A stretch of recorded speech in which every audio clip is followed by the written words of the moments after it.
Shalom semuanya. Bagaimana kabar? Saya berdoa dan saya berharap semua kita senantiasa di dalam pemeliharaan Tuhan, perlindungan, penyediaan Tuhan, dan diberkati Tuhan. Bilang kiri kanannya dong, Tuhan pasti berkati kamu juga. Oke, ya. Saudara Bapak Ibu yang dikasihi Tuhan, masih di dalam tema bulan Juli ini, yaitu buah dari komunitas rohani. Dan di minggu yang terakhir ini judulnya adalah Helping One Another. Ya, helping one another. Artinya hidup saling bertolong-tolongan satu dengan yang lainnya. Nah, saudara, tentunya di dalam kehidupannya kita sebagai manusia, kita memiliki persoalan. Walaupun mungkin berbeda-beda, ada yang besar, ada yang kecil. Tetapi kalau boleh saya katakan, mungkin semua kita nggak ada yang tidak. Kita punya masalah kita masing-masing. Tetapi indahnya adalah begini. Tuhan justru memberikan gerejanya ada di tengah dunia ini. Bukan hanya menjadi sebagai tempat untuk umatnya bisa beribadah. Tetapi menjadi komunitas rohani. Di mana setiap orang boleh mengalami pertolongan satu dengan yang lainnya. Untuk bisa mengalami saling tolong-menolong di dalam menghadapi persoalan, masalah, beban kehidupan yang ada. Di dalam kitab Galatia pasal yang ke-6, firman Tuhan berkata demikian ayat yang kedua. Bertolong-tolonganlah menanggung bebanmu, demikianlah kamu memenuhi hukum Kristus. Di dalam terjemahan sederhana Indonesia dikatakan, hendaklah kita semua, katakan semua, saling menolong untuk meringankan beban saudara-saudari seiman yang mengalami kelemahan atau kesusahan. Dengan begitu kita menaati hukum kasih yang Kristus berikan. Amin. Jadi saudara, Tuhan menghendaki setiap kita di dalam kita menghidupi komunitas rohani, di dalam kehidupan kita bergereja, untuk kita saling bertolong-tolongan satu dan yang lainnya. Kenapa? Karena firman Tuhan berkata demikian, ketika kita melakukannya, kita sedang memenuhi hukum Kristus. Apa itu? Hukum kasih. Dunia perlu mengenal akan hukum kasih.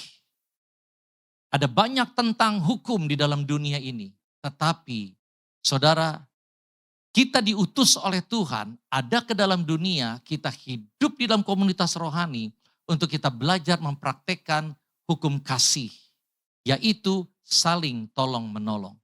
Di dalam kehidupan dunia seringkali didorong setiap orang itu menjadi pribadi yang individualistis, yang hanya berpusat pada diri sendiri.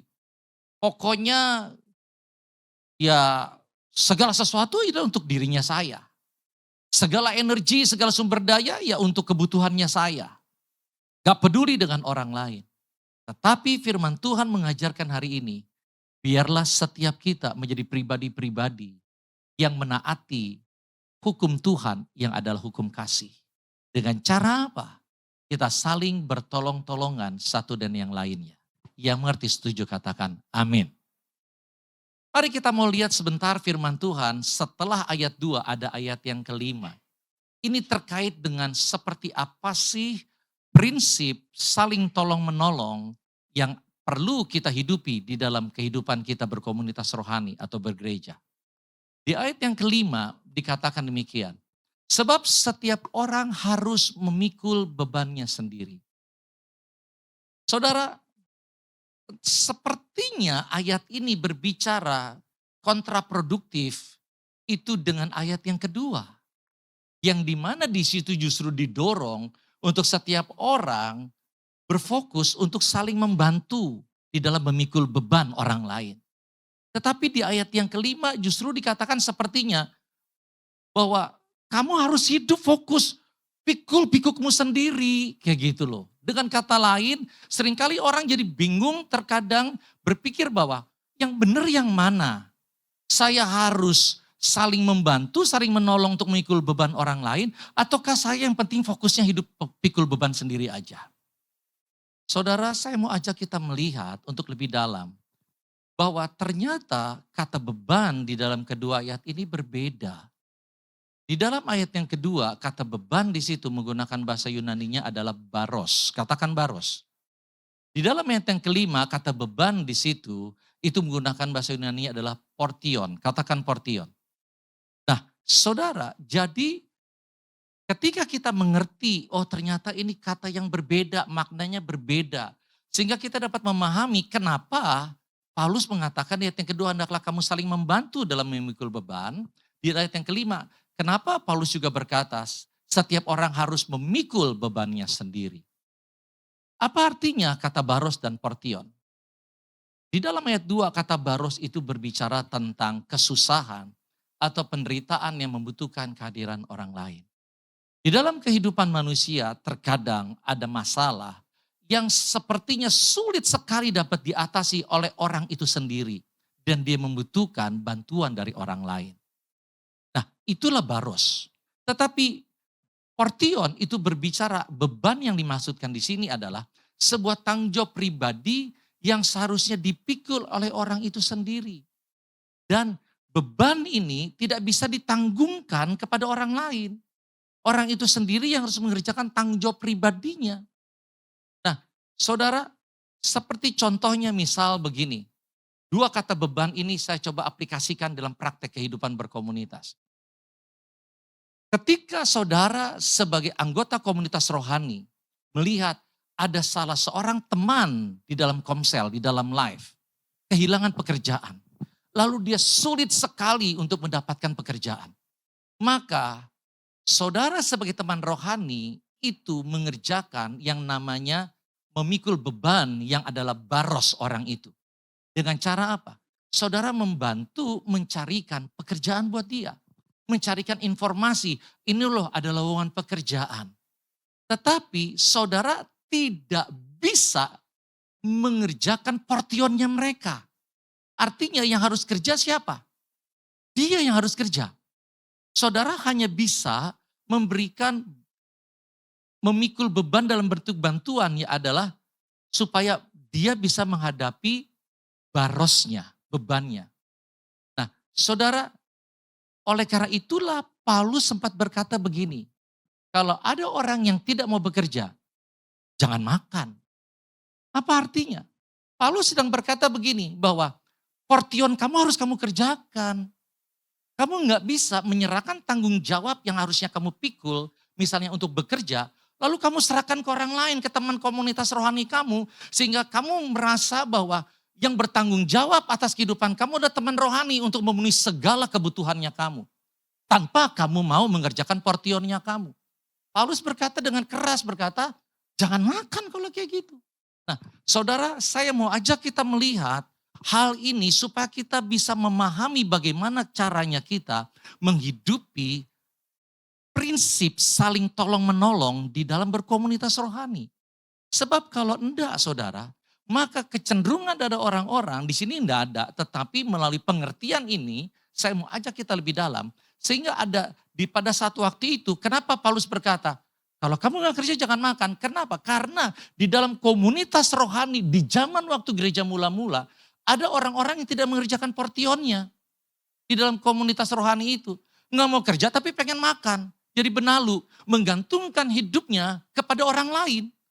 Dengan kata lain mereka berkata, kamu orang teman rohani saya, teman komunitas rohani saya, kalian harus menghidupi saya. Itu yang tidak boleh terjadi kata Paulus. Kamu harus mengandalkan diri kamu kepada Tuhan. Bukan mengandalkan diri kamu kepada teman-teman komunitas rohaninya kamu untuk memenuhi kebutuhan hidup kamu. Saudara mengerti sampai di sini?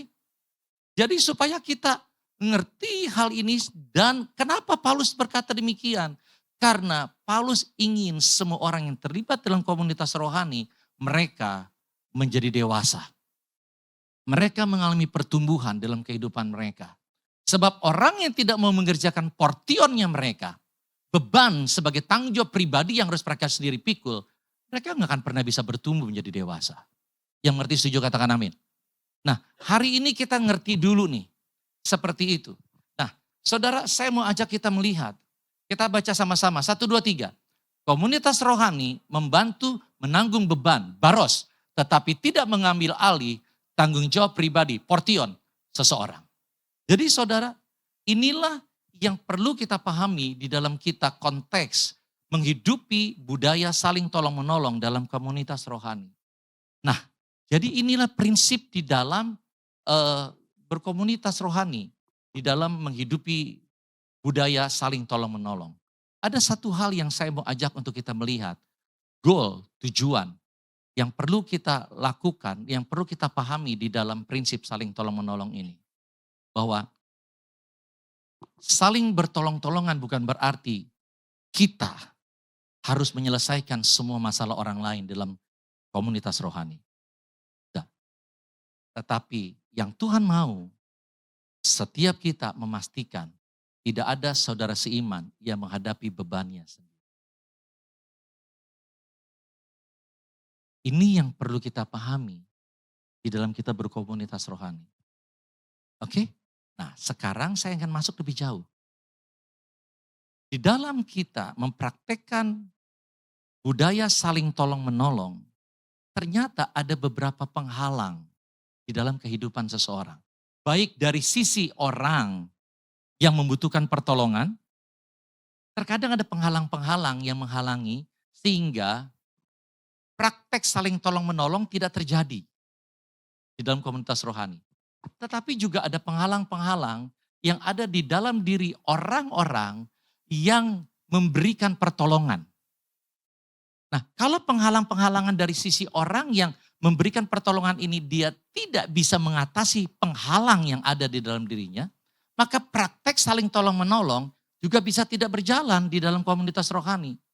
Jadi supaya budaya saling tolong-menolong ada di dalam kehidupan komunitas rohani sehingga komunitas rohani di mana kita berada, gereja di mana kita berada, life group di mana kita berada, itu menjadi komunitas rohani yang sehat, maka bersama-sama baik orang yang memberikan pertolongan, baik orang yang membutuhkan pertolongan, sama-sama menyingkirkan penghalang-penghalang yang ada di dalam diri mereka. Apa saja penghalangnya? Penghalang nomor 1, nomor 3 ini adalah penghalang yang seringkali ada di dalam diri orang yang membutuhkan pertolongan. Poin 4-6 adalah penghalang-penghalang yang seringkali ada orang yang memberikan pertolongan. Nah, apa aja? Secara cepat saya mau sampaikan hal ini. Poin 1 dan 3 yaitu adalah penghalang yang ada di dalam diri orang yang membutuhkan pertolongan. Dia seringkali merasa saya tidak mau merepotkan orang lain. Sungkan. Orang lain juga sibuk lah. Udahlah hadepin sendiri aja. Akibatnya dia akan merasa stres sendirian. Yang kedua, saya takut dihakimi atau jadi bahan gosip. Aduh kalau ngomong nanti saya akan diomongin orang. Nanti saya akan dihakimi. Nanti dianggapnya adalah cemen, payah, pecundang. Masalah begitu aja gak kuat hadapin. Lebih baik daripada nanti saya kehilangan harga diri, ya udahlah saya lebih baik gak usah ngomong. Akibatnya jadi enggan terbuka dan menutup diri. Yang ketiga, saya tidak benar-benar mengenal yang lain. Di dalam komunitas rohani terkadang ada orang-orang yang tidak mengenal saudara-saudara seimannya sebagai anggota keluarga Allah di dalam komunitas rohaninya. Kenapa? Ya karena untuk mengenal butuh waktu, mengenal butuh interaksi. Nah seringkali ada orang-orang yang terdaftar di dalam komunitas rohani, di dalam life group, tetapi mereka jarang nongol. Datang enggak, jarang sekali sehingga mereka tahu siapa orang-orangnya, tetapi mereka tidak mengenal. Akibatnya karena enggak ada hubungan, rasa sungkan itu besar. Karena enggak merasa mengenal, nanti enggak enak. Akibatnya adalah pergumulan iman disembunyikan sendiri. Ini yang harus dapat diatasi, penghalang ini oleh orang-orang yang membutuhkan pertolongan. Yang keempat sampai keenam, orang-orang yang memberikan pertolongan. Saya sudah terlalu sibuk. Saudara, tentunya semua orang di tempat ini sibuk. Ibu rumah tangga juga sibuk. Yang kuliah sibuk. Yang kerja sibuk. Di ruangan ini enggak ada orang yang enggak sibuk. Semua kita sibuk. Tetapi kalau kita terjebak dengan perangkap ini, penghalang ini, karena saya sibuk, jadi ya udahlah saya nggak perlu bantu orang lain. Akibatnya, yaitu setiap pribadi kita menjadi orang yang semakin egois. Yang akhirnya nggak lagi punya kepedulian sama orang lain.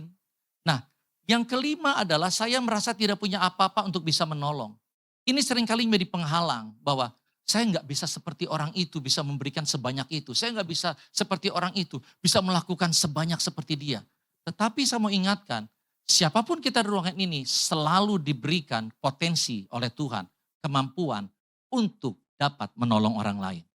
5 talenta, 2 talenta, 1 talenta, seorang yang diberikan oleh Tuhan. Artinya adalah setiap orang selalu punya potensi untuk dapat menolong orang lain. Yang mengerti katakan amin. Jadi jangan pernah berpikir bahwa saya ini nggak bisa punya apa-apa. Yang dimaksudkan nggak punya apa-apa sebetulnya adalah saya tidak bisa menolong orang lain seperti orang itu menolong orang lain. It's okay kata Tuhan. Yang penting adalah apa yang kamu punya. Lakukan itu. Nah, kalau orang itu tidak bisa menghilangkan penghalang itu akibatnya, dia tidak akan bisa menghasilkan buah dan tidak bisa dan kehidupannya menjadi konsumen rohani. Saudara, artinya konsumen rohani adalah selalu menuntut dari orang lain. Ketika dia dalam komunitas rohani, dia nuntut. Kalian bisa lakukan apa buat saya? Dia nggak akan pernah berpikir bahwa apa yang bisa saya lakukan untuk orang lain. Nah, saudara, saya kan bukan pemimpin, ini juga sering yang terjadi. Nah, saudara, artinya adalah mereka merasa, ya saya bisa lakukan, tapi saya nggak punya jabatan pemimpin. Jadi untuk melakukan ini, menolong orang lain, itu tugasnya pemimpin. Walaupun dia itu bisa menolong orang lain. Nah, kalau ini penghalang tidak bisa disingkirkan, yang terjadi adalah akibatnya orang itu tidak mengalami pertumbuhan. Saudara, karena dia tidak pernah belajar untuk menghidupi firman Tuhan. Dia akan terus menjadi orang yang pasif. Dimanapun orang yang pasif tidak pernah aktif, tidak bisa mengalami pertumbuhan. Otot yang pasif nggak akan pernah bisa bertumbuh, betul gak? Otot yang tidak pernah digunakan, boro-boro bertambah besar, makin lama makin ciut. Jadi hal ini saudara, ketika kita tidak bisa menyingkirkan penghalang, mengenai saya kan bukan pemimpin ini, saudara kita tidak bisa mengalami pertumbuhan, bahkan kita akan perlahan menjadi semakin lemah. Nah saudara, inilah penghalang-penghalang yang perlu kita singkirkan. Nah sekarang ini saya mau ajak kita masuk lebih lagi ke dalam pengertian-pengertian yang perlu kita miliki di dalam kita menghidupi budaya saling tolong-menolong dalam komunitas rohani. Ini hal yang praktis, tetapi juga nanti selain pengertian juga ada tentunya hal yang praktis yang perlu kita bisa lakukan untuk kita membangun budaya saling tolong-menolong di dalam komunitas rohani, di dalam gereja ini, di dalam life group setiap kita. Nah, apa aja? Yang pertama adalah yaitu mengenai berani untuk meminta pertolongan.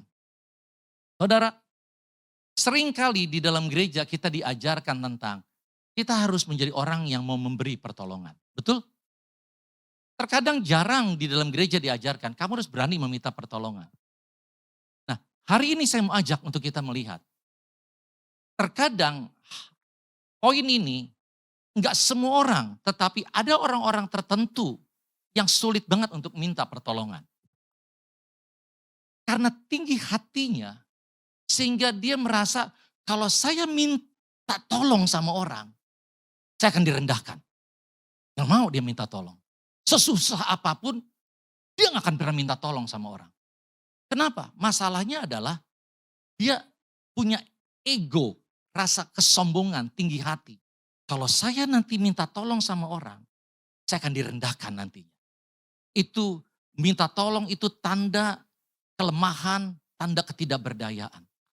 Saudara, kita perlu belajar mengerti ada hal-hal yang dimana memang Tuhan percayakan kepada kita kemampuan untuk kita mengatasi masalah di dalam kehidupan kita. Tetapi ada saatnya di mana Tuhan juga mau kita belajar rendah hati untuk meminta bantuan kepada orang lain. Tujuannya apa? Adalah untuk mengikis kesombongan yang ada dalam diri kita. Tuhan mau kita belajar untuk rendah hati. Nah, saudara, terkadang ada orang-orang di dalam gereja, mereka itu marah-marah, nggak ada di sini. Tetapi di luar sana saya juga nggak tahu di mana. Tetapi ini bisa terjadi. Ada orang-orang yang marah. Ketika kenapa? Karena mereka berkata, di gereja ini nggak ada yang peduli sama saya. Nggak ada yang mau bantu saya. Masalahnya adalah karena dia sendiri, karena rasa tinggi hatinya, rasa kesombongannya, dia sendiri nggak mau ngomong sama orang lain. Sehingga apa yang terjadi? Karena dia nggak mau ngomong tentang apa pertolongan yang dibutuhkan, ada orang lain yang tahu. Betul gak sih saudara? Orang lain gak ada yang tahu. Tetapi yang terjadi adalah sebetulnya karena ulahnya dia sendiri, dia gak mau ngomong, akibatnya orang lain gak ada yang tahu. Dan gak ada yang bantu dia, gak ada yang care sama dia. Dan dia jadi marah, dia menjadi kecewa. Dia berkata, gereja ini kok gak ada kepeduliannya ya. Gereja ini kok kayaknya egois ya, dan lain sebagainya macam lah. Tetapi hari ini saya mau ajak, yuk sama-sama belajar untuk rendah hati. Amin. Ketika kita belajar meminta tolong sama orang, kita sedang belajar merendahkan diri kita, belajar rendah hati. Tetapi untuk minta tolong selain butuh kerendahan hati, yang kedua, catat ini, butuh yang namanya kebesaran hati. Bukan hanya kerendahan hati, tapi kebesaran hati. Kebesaran hati untuk apa ketika kita minta tolong sama orang? Kebesaran hati untuk memahami orang lain, kondisi orang lain. Bahwa tidak semua orang yang kita minta bantuan, mereka bisa menolong kita. Terkadang ada orang-orang yang seperti ini. Ketika dia meminta tolong sama orang, dia tidak belajar membangun kebesaran hati di dalam dirinya. Contoh, ketika saya berusaha meminta tolong sama si A. Saya punya anggapan bahwa, oh orang ini kelihatannya bisa nih nolong saya. Oh si Inci ini bisa nih nolong saya. Oh si Engkau ini nih bisa nih nolong saya. Kalau dia mau pasti bisa. Tanpa kebesaran hati, maka ketika orang itu tidak menolong saya akan menjadi kecewa. Saya akan marah. Nah perlunya kebesaran hati adalah dalam pengertian begini. Bahwa ketika saya minta tolong sama orang, saya harus belajar memahami kondisi orang lain. Bahwa mungkin saja di pemandangan saya orang itu fine. Di pandangan saya orang itu mampu menolong saya. Tetapi toh saya juga tidak bisa tahu kondisi kehidupannya saat ini. Mungkin dia sedang stres, mungkin dia juga sedang mengalami masalah, mungkin dia juga sedang mengalami bencana. Di mana mereka juga butuh untuk dapat mengatasi permasalahannya. Nah ketika saya punya kebesaran hati, maka ketika saya minta tolong sama dan orang itu yang saya anggap mampu menolong saya dan tidak menolong saya nggak kecewa. Karena saya sudah memperlengkapi diri dengan kebesaran hati. Yang setuju mengerti katakan amin. Ini yang perlu dibangun di dalam komunitas rohani. Di dalam kita menerapkan prinsip saling tolong menolong.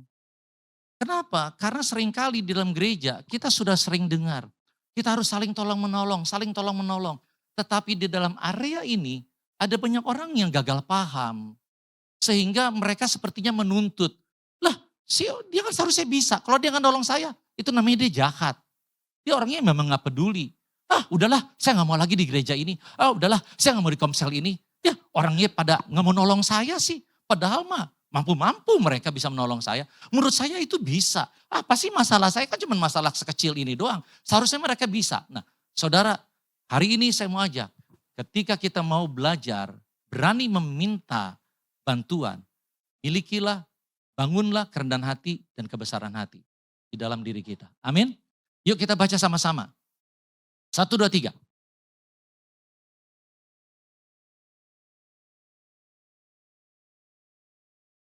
Amin. Nah, saudara, ini hal yang saya mau ajak kita sama-sama untuk memahami yang pertama. Nah, yang kedua adalah bagaimana kita membangun budaya saling tolong-menolong dalam komunitas rohani. Yang kedua adalah ini. Semua orang harus terlibat. Saudara, terkadang ada orang-orang yang tidak menyadari di dalam komunitas rohani bahwa dia juga dirinya dipanggil Tuhan menjadi saluran kasih Kristus. Bukan hanya pemimpin. Sehingga ketika ada orang-orang yang tidak menyadari bahwa bahwa dirinya juga dipanggil Tuhan untuk jadi saluran kasih Kristus.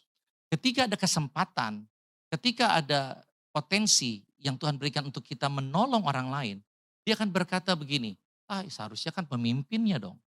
Pemimpin dong harus turun tangan, pemimpin yang harus tolong, pemimpin harus jagain domba, pemimpin yang harus bantu. Saudara, ini yang terkadang terjadi di dalam kehidupan. Galatia pasal yang ke-6 ayat yang kedua, dikatakan pesan itu bukan kepada pemimpin, tapi pesan itu kepada tubuh Kristus, jemaat di Galatia. Paulus berkata, hendaklah bertolong-tolongan satu dan yang lainnya. Artinya, semua kita dipanggil oleh Tuhan untuk menjadi saluran kasih Kristus. Untuk kita terlibat di dalam memberikan pertolongan bagi orang-orang yang ada di dalam komunitas rohani. Saudara, secara cepat saya mau ajak, hal apa sih yang bisa kita lakukan di dalam kehidupan kita? Nah, saudara, terlibat seperti apa? Nah, banyak hal yang bisa kita lakukan, yaitu adalah misalnya untuk menjadi pendengar. Kita bisa menjadi pendengar yang baik. Ketika ada orang di anggota komunitas rohani kita, di life group, di dalam gereja, mungkin dia sedang menyatakan kesusahan hatinya. Kita bisa menjadi pendengar yang baik. Jadi pendengar itu mudah, saudara. Tinggal butuh kata lalu begitu. Orang cerita, lalu? Oh, lalu bagaimana? Oh, saudara, terkadang saya nggak berbicara gender, tetapi memang kadang-kadang wanita itu memang butuh didengarkan. Jadi setelah didengarkan, dia lega. Saudara, jadi pendengar yang baik. Saya tidak mau terjebak dengan detailnya, tetapi ada hal yang lain yang bisa kita lakukan.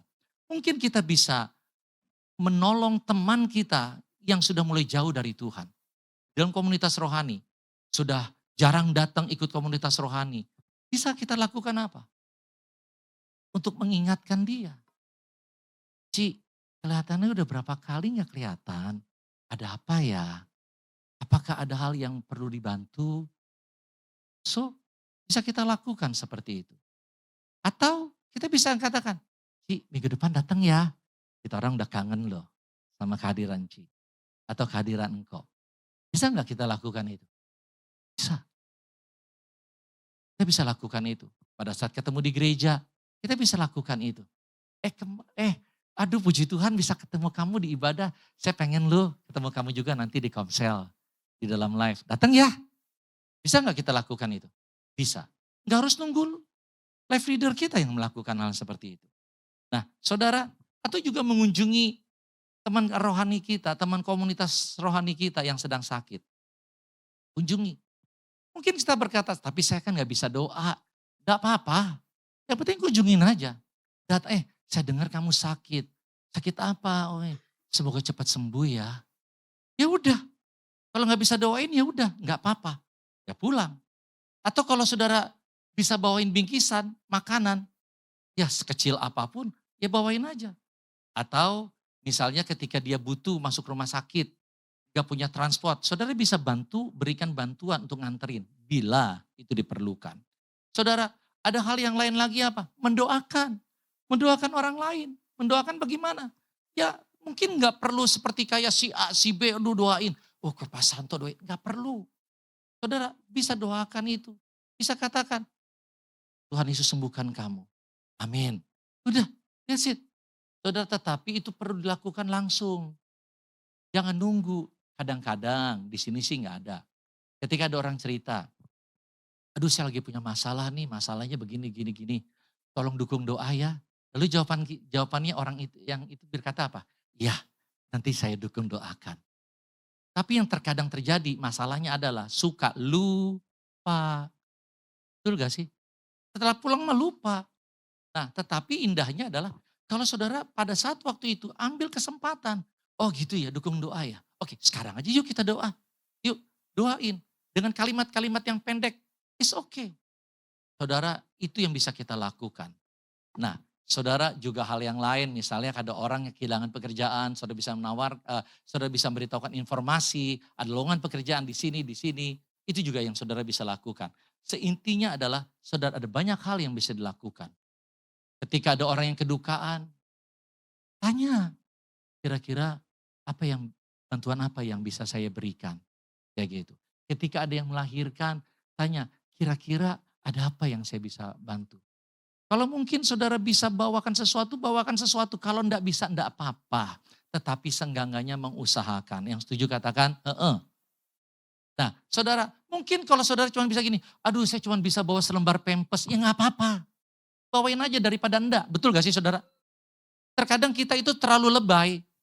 Bukan kita, ada orang-orang terlalu lebay. Aduh kalau saya bawain ini doang kan malu ya, masa cuma bawain ini doang. Akhirnya ujung-ujungnya nggak bawain apa-apa. Lebih baik mana? Bawain sedikit daripada nggak bawain apa-apa. Ya sedikit, jadi ya udahlah nggak apa-apa. Nggak usah gengsi lah, pokoknya apa yang bisa kita lakukan, bagikan. Amin. Ini dulu, baca dulu. Yuk 1, 2, 3. Komunitas rohani yang sehat dibangun oleh setiap anggota yang mau terlibat. Bukan dibangun oleh satu pemimpin. Saudara, sebelum saya pindah poin, saya masuk ke sini dulu.